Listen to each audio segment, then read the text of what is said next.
Je suis vraiment triste, j'ai pas souvent l'occasion de rencontrer d'autres gens, et je me disais que c'était enfin une bonne occasion. Lampe et porte me faisait pas mal rigoler, et j'avais beaucoup envie d'y participer.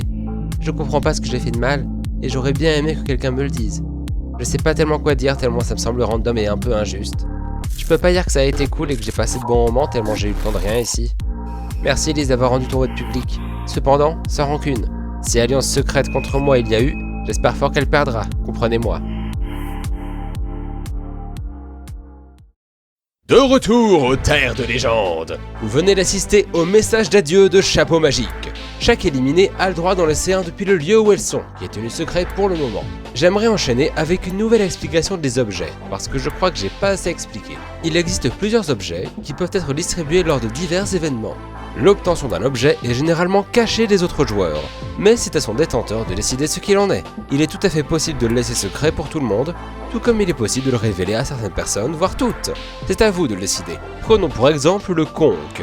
À n'importe quel moment, vous pouvez le donner à n'importe qui. Et la personne à qui vous le donnez peut très bien ne pas savoir qu'il vient de vous si vous en décidez. À chaque conseil, je demande aux personnes concernées si elles souhaitent utiliser un objet, et je leur rappelle ce qu'elles ont dans leur inventaire. Plusieurs objets peuvent être utilisés en même temps. Par exemple, si vous utilisez 2 conques sur vous, ça retirera 2 voix contre vous. Utiliser un objet n'est jamais secret. Tout le monde sera au courant une fois la chose faite. Ça signifie que si vous voulez protéger quelqu'un en utilisant un conque sur lui, tout le monde le saura. Ouh là, attends, ça devient compliqué. Le temps que les cerveaux de tout le monde se rafraîchissent suite à toutes ces informations, voici le confessionnal. Dans son assiette de plastique, le cassoulet maléfique. Le chevalier nage dans le cassoulet. Bonjour, c'est chouette. Arc fluo. Savon wagon. Chemise. Je suis vieux. Un grand homme a dit un jour, Luc, je suis vieux. Mais il a été tué par un cyborg encore plus célèbre. Mais heureusement, une grande femme a dit du morse. On est où là? On est dans Lampe? C'est ça? On est dans Lampe peut-être? Do not read Homestuck, it will ruin your life. Elle roule,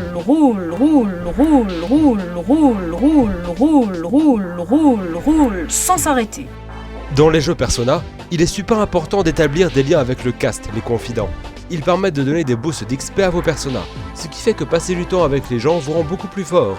On est à genre 3 heures dans le jeu, mais je voudrais qu'on trouve tous des méthodes plus efficaces pour sociabiliser et augmenter les stats importantes pour que les gens vous parlent ou continuent à renforcer vos liens. J'ai trouvé pas grand chose, mais j'invite les gens à m'envoyer des MP sur ce que vous avez trouvé personnellement durant votre partie. Savon de Marseille. Une deuxième lune? C'était pas prévu ça. J'avais juste bougé avec mes pouvoirs de lévitation pour pouvoir la caler dans une photo pour la brochure. J'ai mal géré, on dirait. Bon bah j'espère que ça bouleversera pas trop l'écosystème en attendant que je trouve une solution. Vous venez d'entendre un tremblement de terre aussi ou c'est juste moi? Hey, salut! La dernière fois, je n'avais pas vraiment parlé. Faire chanter Zer était très drôle et ça va continuer. On s'amuse bien chez les Oréades, surtout quand on se met à cracher sur la Dryade, c'est super marrant. J'ai remarqué que Scalara avait tendance à me servir durant nos réunions. Je l'ai sûrement séduite par mon charme, ma beauté extrême et mon œil parfait. Après, c'est vrai qu'elle a de jolies boucles et une jolie robe. Pas que je séduise, attention. C'est pour maintenir ma beauté que je fais ça. Je suis une perle scintillante. Tout est fini pour moi. Je crois que par là a remarqué que je l'observais. Mais j'y peux rien, moi, elle est si belle. Et en plus avec un œil aussi gros, comment cacher ce que l'on regarde? Elle va sûrement penser que je suis quelqu'un de flippant maintenant. Je suis sûr qu'elle me déteste. Nous le savons tous que les Dryades aiment la sécurité. Zer aime aussi la sécurité. Donc nous allons gagner. Ce fut un véritable casse-tête de répondre à cette épreuve. Mais je suis plutôt satisfaite du résultat. Notre création est le fruit de longues études et de débats animés. On n'est peut-être pas bricoleurs, mais on est des ingénieurs hors pair. Que la personne qui n'a jamais été vieille me jette la première serviette. Je vous jure, je suis pas bourré. Tu les payes. Rien. Bien, c'est l'heure de l'épreuve.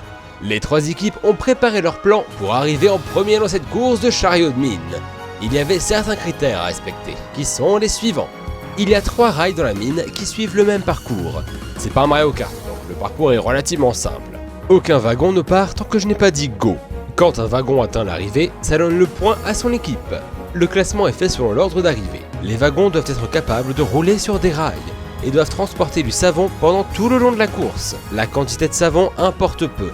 De toute façon, c'est vous que le récoltez dans les mines, un peu partout. C'est assez bas de plafond, et il faut impérativement que tous les wagons soient sur la ligne de départ au début. J'ai personnellement vérifié chaque plan, et je peux vous assurer que tout a été respecté. Voyons donc ce qui se prépare. Premièrement, il est bon de noter que les Oréades sont alliés aux Kabyres, pour ne pas se mettre des bâtons dans les roues, et concentrer leurs attaques sur les Dryades. Des attaques? Mais je pensais que c'était pas un Mario Kart. Pour la fin du circuit, peut-être, mais tout est bon pour arriver en premier. D'ailleurs, on dirait que les Dryades s'amusent à piéger la route avec des ressorts qui propulsent vers l'arrière. Elles ont même choisi leur piste pour ne pas piéger la leur. Cependant, une étape du plan des Kabyres est d'observer très fort ce que font les autres avant la course. Elles ont donc repéré ces pièges et les ont enlevés des deux pistes. Des deux? Pas seulement de la leur? Leur piste n'est pas encore attribuée, et puis elles sont alliées aux Oréades. Voyons donc ce que ça donne. Les wagons sont sur la ligne de départ. Pour les Dryades, voici le CGV pétale de savon. Sa forme bien particulière permet de prendre facilement de la vitesse, et il est rendu encore plus rapide par sa couleur rouge et ses bandes blanches. Ça n'engage que moi, mais ça aurait été sans doute plus vite avec des flammes, mais bon. Sa forme permettrait aussi apparemment de dévier les projectiles, mais ça c'est trop scientifique pour mon petit cerveau. À l'intérieur se trouve Jean Bourou, qui génère un bouclier pour encore plus de sécurité. À l'extérieur se trouve Martin, la lion la plus rapide du monde, qui va pousser le CGV. Avec lui se trouve l'ordinateur des Dryades, qui possède à présent des bras, car je rappelle qu'il est encore plus rapide que Martin. Pour les Oréades, nous avons la Twist Mobile, un véhicule fait de glace avec un gros coffre rempli de savon visiblement, et un diffuseur de vapeur d'eau. La glace est célèbre pour glisser, mais aussi pour fondre. On verra bien comment vont se dérouler les choses. Floran, Perle, Tigitaz et Scalara sont à bord de ce véhicule. Et enfin, les Kabyres ont un gros truc super moche. Il est vraiment massif, et une énergie malfaisante semble s'en émaner. Le fait qu'Ellen Helling prononce le discours de confinement de Macron n'aide pas vraiment. Peut-être espère-t-il que les autres rentrent chez eux en l'entendant. Cobalt semble également être à bord. Une chose est sûre, ils me font super peur. La course va commencer.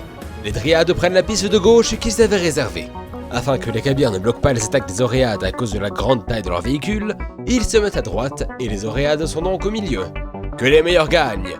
Vous pouvez commencer à avancer dans 3, 2, 1, go!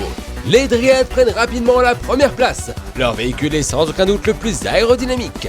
Les Oréades utilisent des lasers pour se propulser. C'est plutôt efficace, mais il faut se rappeler que c'est vite fatigant, et donc ne pourra pas durer éternellement. Pour aller encore plus vite, la vapeur d'eau du diffuseur est magiquement changée en eau liquide. Le diffuseur devient alors un propulseur à eau, ce qui pourrait rivaliser avec Martin et son ordinateur. Pourrait? Oui, leur énorme coffre les empêche d'aller plus vite. Du côté des Kabyres, Cobalt utilise des piliers de terraformation pour essayer de propulser sa mastodonte. Ellen Helling continue son discours. Ils sont loin derrière. Pendant ce temps, la ligne d'arrivée, rien ne se passe. Ah, on dirait que les Oréades sont à court d'énergie à cause des lasers, et le réservoir d'eau ne va pas tarder à se vider. Mais on peut m'expliquer ce que fait Floran? Elle se concentre. Oh, je vois, elle va tirer un puissant laser, et elle le tire sur son propre wagon. Quoi? Selon plan, c'était censé réchauffer le véhicule. Mais si les lasers ont été capables de creuser une montagne, faut pas s'étonner que ça les fasse dérailler. Oui, surtout que les lions de magiciens ont des pouvoirs de température. Ça aurait été plus logique de les utiliser. En tout cas, les Dryades en profitent pour creuser l'écart. Pendant ce temps, la ligne d'arrivée, rien ne se passe. Si les Oréades à bord de la Twist Mobile n'étaient pas déjà à plat, elles sont maintenant sonnées par leur accident. Oh mais attendez, le coffre est en train de s'ouvrir. Il y avait le reste de l'équipe à l'intérieur. Ah bah tu m'étonnes que ça les ralentissait. Laissant leurs camarades KO derrière elles se mettent à réchauffer leur véhicule, ce qui fait fondre la glace pour révéler sa véritable forme. Le wagon est fait en savon. C'est la Plot Twist Mobile. La glace fondue permet au savon de glisser encore plus vite, et le réservoir est utilisé pour stocker cette eau, sans doute pour pouvoir à nouveau se projeter. Martin est bien loin de se douter que les Oréades font bon chemin pour les rattraper, et les Kabyres ont l'air bien loin tout court. Pendant ce temps, à la ligne d'arrivée, rien ne se... Wow! Les Kabyres remportent cette épreuve! Est-ce qu'on peut m'expliquer ce qui se passe? C'est bien simple. On a déjà vu que les Kabyres étaient capables de construire un portail vers le Nether. Ils ont à nouveau utilisé cette technologie pour fabriquer un portail dans leur immense wagon. Une fois le départ lancé, le vrai wagon, qui se trouvait à l'intérieur du gigantesque, est entré dans le portail. Je n'ai pas le droit de révéler ce qui s'est produit dans le Nether, mais sachez que la distance est plus vite parcourue dans ce monde. C'est donc normal qu'ils soient arrivés les premiers. On parle, et pendant ce temps, les Oréades ont rattrapé les Dryades. Primeka a pour mission de voler leur savon. Mais c'est plus facile à dire qu'à faire. Le savon est bien protégé. Il se trouve à l'intérieur du wagon, qui est fermé. Déjà, ça peut être une bonne idée de les ralentir. Donc Scarlett saute du wagon et projette de l'eau sur le CGV pétale le savon. Le puissant jet d'eau la propulse en arrière. Mais ça vaut le coup. L'eau est changée en glace et les Dryades sont congelées. Enfin, le bouclier l'est. Et la glace se brise, ce qui fait que les Dryades n'ont plus leur bouclier. Jean Bourreau pourrait en faire un autre, mais avant que quoi que ce soit ne puisse se passer, Clotolf apparaît de nulle part et dresse un mur devant le CGV. Quoi? Mais d'où est-ce qu'elle sort? Elle était déjà à la ligne d'arrivée, donc elle est venue par là. Sans bouclier et sans pouvoir réagir, le CGV s'écrase contre le mur. Le wagon est détruit. Primeka en profite donc pour voler le savon des Dryades qui doit se trouver dans cette boîte. Les Dryades seraient-elles hors jeu? Il ne reste plus qu'un quart du parcours. Zer, la boîte possède des roues. Est-ce que... Absolument! Ce n'est pas une simple boîte, c'est le véritable wagon des Dryades, avec du savon à l'intérieur. Si les Oréades franchissent la ligne d'arrivée avec ce wagon, elles seront à égalité. C'est pourquoi elles décident de le balancer par-dessus bord. Oh! L'ordinateur des Dryades est de retour, et il a rattrapé le wagon. Rien n'est encore joué. Mais comment est-ce possible? Jean Bourreau, qui était à l'intérieur du CGV, n'a pas été sonné, car il portait une ceinture de sécurité. Il a donc immédiatement réparé l'ordinateur grâce à ses pouvoirs, et son extrême vitesse fait qu'il rattrape déjà les Oréades. Mieux que ça, les Oréades commencent à perdre de l'élan, alors que l'ordinateur est inarrêtable. Elle tente bien d'accélérer, mais l'ordinateur est bien trop rapide. Et il franchit la ligne d'arrivée! Les Dryades sont deuxièmes, ce qui signifie que les Oréades sont à la dernière place. Et vous savez ce que ça implique. Voici plus exactement ce que chaque équipe a proposé.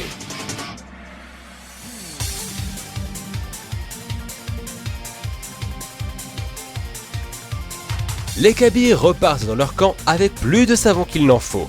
Les Dryades repartent avec honneur et soulagement. Les Oréades, elles, ne sont pas aussi sereines. Elles vont devoir se séparer de l'une d'elles, et elles le savent. Quelle va être la première Oréade à faire ses valises? Nous le saurons lors du prochain épisode de Rosé!